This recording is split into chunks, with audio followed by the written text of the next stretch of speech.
मित्रांनो, पैसा वसूल खाबुगिरीच्या पहिल्या भागामध्ये आपलं सहर्ष स्वागत आहे। पैसा वसूल खाबुगिरीची आपण सुरुवात करणार आहोत नाशिकच्या या पावन धर्तीवरनं। नाशिक म्हटल्यावर आपल्याला आठवतं ते मिसळ। नाशिकला मिसळीची पंढरी, मिसळीचं कॅपिटल असं समजलं जातं। नाशिकमध्ये लाल मसाल्याची मिसळ, काळ्या मसाल्यातली मिसळ, हिरव्या वाटणामधली मिसळ, मटकीची मिसळ, मुगाची मिसळ, वाटाण्याची मिसळ अशा विविध प्रकारच्या मिसळ आपल्याला इथे नाशिकमध्ये चाखायला मिळतात। 100 वर्ष अशी परंपरा असलेली इथे मिसळीची हॉटेल्स आपल्याला बघायला मिळतात। पण इथली खरी विशेषता आहे नाशिकच्या मसाल्याच्या मिसळीमध्ये असलेले हे मसाले। शेतकऱ्यांच्या, कष्टकऱ्यांच्या घरामध्ये तयार होणारे पारंपरिक पद्धतीचे जे मसाले आहेत, मिसळ बनवायची जी ही रेसिपी आहे त्याच्यामध्ये शेतकऱ्याच्या पत्नीच्या हातातून जे अर्क उतरतो त्या मिसळीमध्ये, त्या मिसळीला जी चव येते, गृहिणींची चव येते, गृहिणीच्या हाताची चव येते, ही खरी नाशिकची मिसळीची खरी ओळख। अशाच एका नाशिकच्या ओरिजिनल मिसळीच्या हॉटेलमध्ये मी आज तुम्हाला घेऊन जाणार आहे। तर चला व्हिडिओला सुरुवात करूया।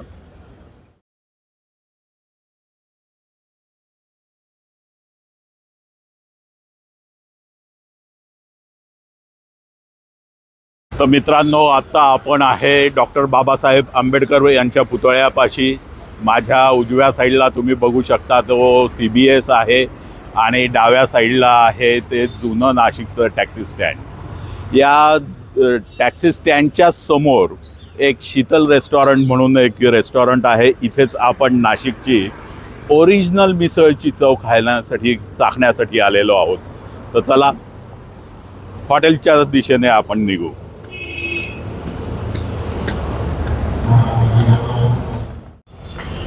नाशिकचं टॅक्सी स्टँड आणि त्याच्या समोर आहे हे हॉटेल शीतल।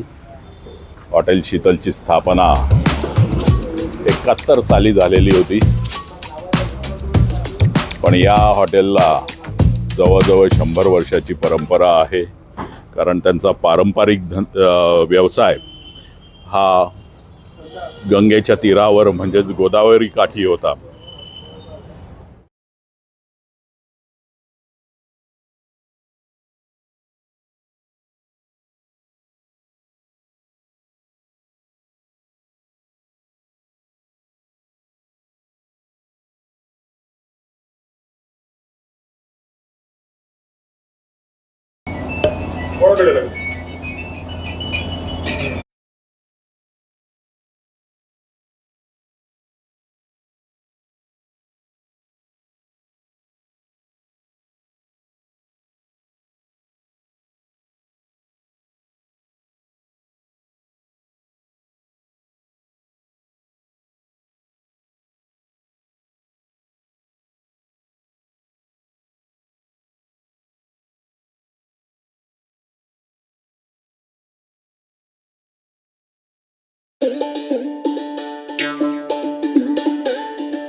त्याच्याबरोबर प्लेट आहे, कांदा आणि लिंबू आहे आणि स्पेशालिटी म्हणजे ही तर्री तर्री आणि रस्सा आपल्याला त्याच्याबरोबर मिसळी बरोबर मिळालेला आहे. मिक्स भजी आहेत, गोड भजी अतिशय सुंदर आणि उत्तमाची आहेत.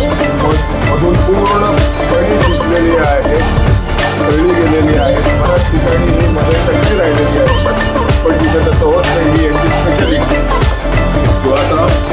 जरा मिसळ टेस्ट करा आणि आम्हाला सांगा नाशिकची ओरिजिनल मिसळ म्हणजे काय आहे. तुमच्याकडे मिसळ आहे, मी वडा रस्सा घेतलेला आहे आणि त्यांच्याकडे मिसळ आहे. अर्थात दोन्ही पदार्थ आम्ही दोघंही ट्राय करणार आहोत.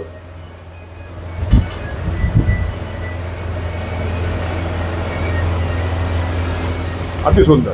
कसं वाटलं? कारण काय, एक तर लोकल मसाल्यांची चव लागते, अतिशय सुंदर ग्रेव्ही, ठीक, आणि हा रस्सा पण अतिशय सुंदर चविष्ट, आणि त्यावर आलेली ही तर्री. रस्सा घालून ही आपली छान अशी मिसळ तयार झालेली आहे. त्याच्यात थोडी तर्री घातलेली आहे. आता मी त्याच्याबरोबर पाव खाणार आहे की जो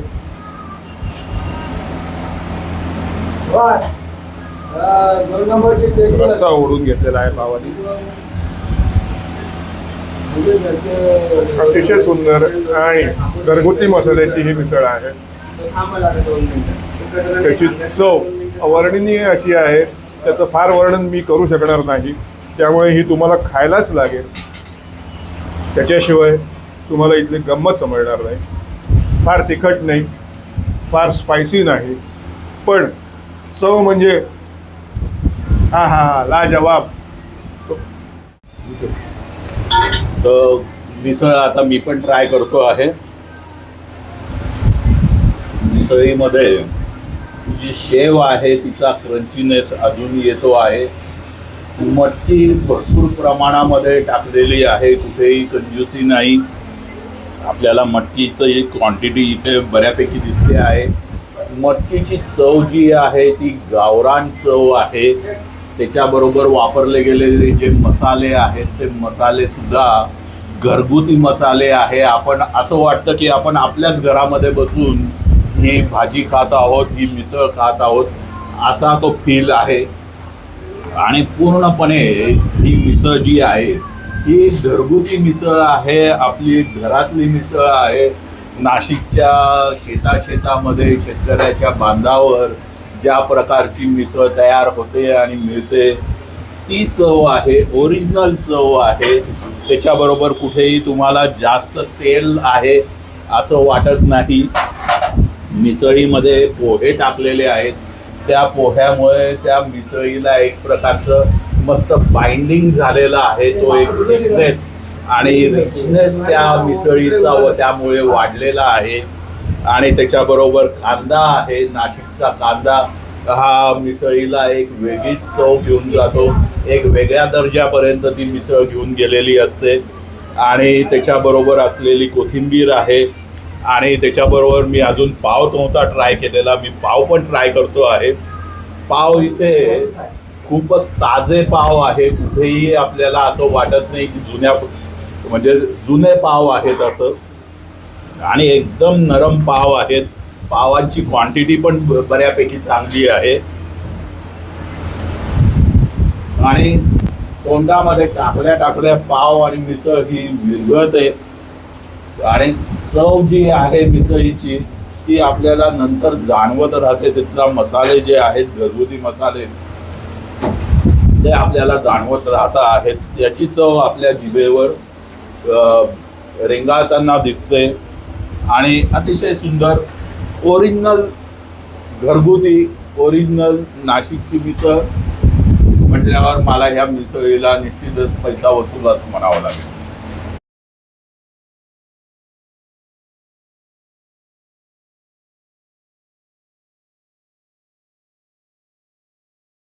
आता त्याच्याबरोबर आपण बटाटा वडा आणि रस्सा आपण मागवलेला आहे. रस्सा मिसळीमध्ये जो आहे तोच आहे, त्यामुळे त्याला एक वेगळी चव आहे. बटाटा तुम्ही बघू शकता, तर हा बटाट्या वड्यामध्ये जी भाजी आहे ती भाजी पूर्णपणे मऊ झालेली आहे आणि ते रश्श्यामध्ये एकजीव झालेली आहे. तिचा एक वेगळी चव ह्या बटाट्या वड्याला त्यामुळे येते.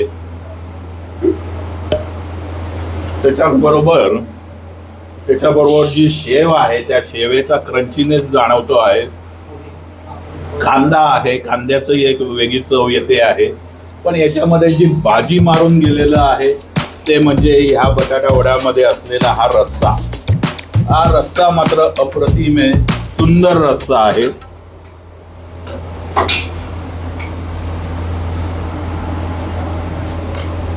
खूप छान. तर आता आपल्या बरोबर आहेत शीतल रेस्टॉरंटचे जे मालक आहे, ओनर आहेत, श्री राजू सेठ. आपण त्यांचं स्वागत करू आणि त्यांनाच विचारू की या हॉटेलची परंपरा आणि स्पेशली त्याच्यानंतर मिसळीची ही जी ओरिजिनल चव आहे याच्याबद्दल काय सांगता येईल. ओरिजिनल चव ही आमच्या मिसळची वैशिष्ट्य असं आहे की घरगुती मसाले आम्ही इथे वापरतो. कुठल्याही प्रकारचे रेडीमेड मसाले वापरत नाही. त्यामुळे ही मिसळची चव ही घरगुती पद्धतीचीच चव आहे ती. या हॉटेलची सुरुवात कोणी केली? या हॉटेलची सुरुवात 1971 अंबादास शेठ दरोडे म्हणजे आमचे वडील यांनी सुरुवात केली. आणि या अगोदर पण आमची 100-125 वर्षाची परंपरा आहे. ती गोदावरीच्या किनारी सावता माळी रेस्टॉरंट या नावाने तिथे आहे, आजही आहे. अगोदर हॉटेल होतं, आजही आहे. त्याचीच ही एक ब्रँच इथे 71 मध्ये सुरू झाली.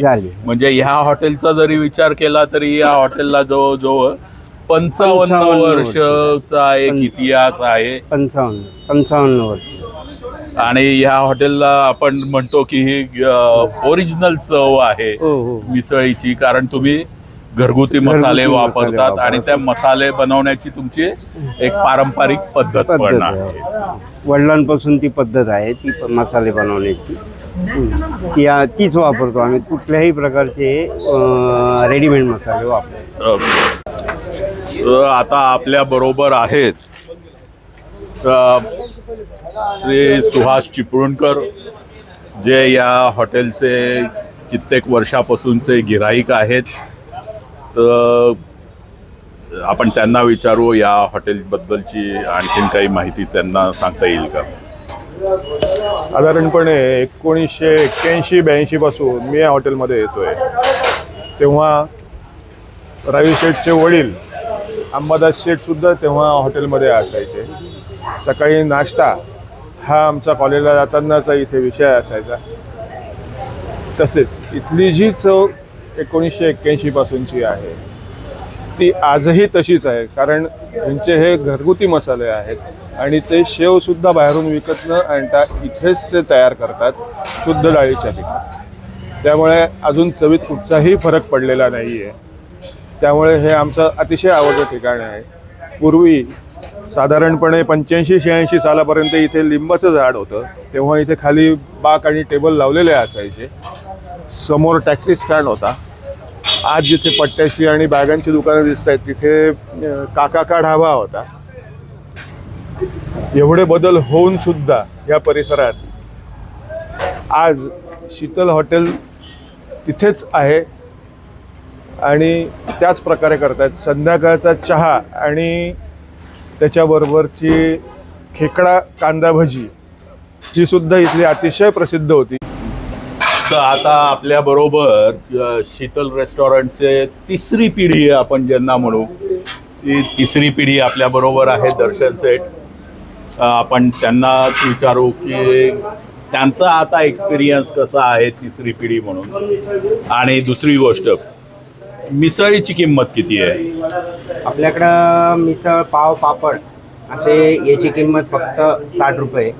अच्छा. आणि तुम्ही त्याच्यासोबत भजी वगैरे घेतली तर त्याचे एक्स्ट्रा 30 रुपये लागतात. बरोबर. आमचं बिल किती झालं? तुमचं बिल झालं दोन मिसळ एक भजी भजी. 150. हे पैसे.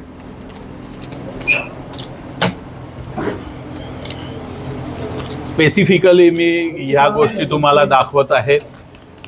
फूड रिव्ह्यू चॅनल करणारे काही जे चॅनल आहेत त्या चॅनलवर एक गोष्ट असते की हॉटेलबद्दल माहिती दिली जाते, तिथल्या पदार्थांबद्दल माहिती दिली जाते, पण हे हॉटेल कुठे आहे त्याचा पत्ता लोक देत नाही.